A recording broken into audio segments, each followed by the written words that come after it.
About 2 weeks ago, we showed you that we had just received these Garnet G Dakar boots.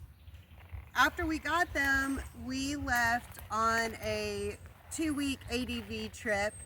We did 1,800 miles on the bikes, all wearing these boots. We both really like these boots. What I was going for is I wanted a boot that was comfortable while we were riding and something that wouldn't kill our feet when we walk around. We like to stop a lot and do a little sightseeing while we're on our trips, and we had yet to find a boot that kind of met those requirements, and this one has more than met our expectations in that manner. Now, if you want to go hiking, maybe not so much, but we both had a couple of days where these boots were on our feet literally all day long, and we did a lot of walking, and they were very comfortable. The one problem I had initially when I got the boot was I had some pain across the top of the toe box. That only lasted about 2 days, and I haven't had a problem since then. These boots are waterproof. The only downside to that is they do get a little hot on your feet. Luckily for us, we were riding in cooler weather, so it wasn't a problem, but we did ride in a couple of days that was a little over 80 degrees, and our feet did get a little warm. So during the summer, the boots are probably going to be right down hot, but with a waterproof boot, I don't think that there's really anything that you can do about that. We did test out the waterproofness of the boots, and they performed flawlessly up until I submerged the boots, and of course that didn't fare too well. But for those of you that know, me and Whit Road had a moment, and I got my brand new boots wet.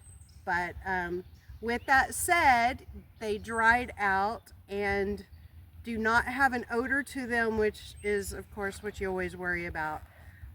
So I've submerged them a couple of times in the last couple of weeks, and no problems with that.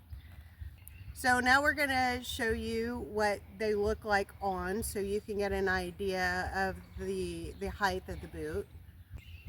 Okay, so here's what the boots look like when they're on.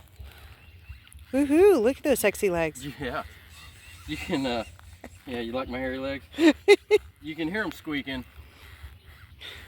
That's not a big deal to me at all. It's not even a factor, but to some people maybe it is. So I just wanted to mention it. I wear the boots just like this all the time.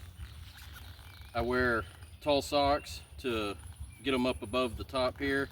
When I'm walking around in them, I'll just unbuckle them, and you get a whole lot of flexibility out of these boots like that.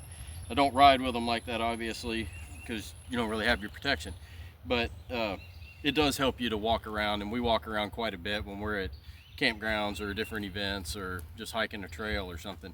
So a lot of times with our baggage system, we can't take everything we want. I don't take tennis shoes with me most of the time. I just deal with my boots and suck it up. So they are fantastic boots in my opinion. I have stood in the water and in the river for quite some time.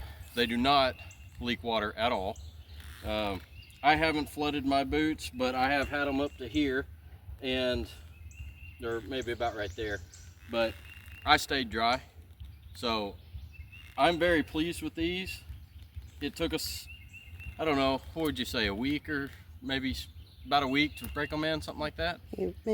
Maybe a little less, but they're comfortable. I added a set of insoles to mine just because I have a tendency to wear out the insoles of boots because of my weight. So I added those in hopes that maybe that'll help the longevity a little bit. And it took up just a little bit of, I'm gonna call it slack in the boot. I do recommend on sizing for these, if they have your size, order your size. but if you're in a half size, size down. So if you normally wear, say, 10 and a half, and they don't offer 10 and a half, get a 10. Outside of that, I'm really happy with them. I give them a thumbs up.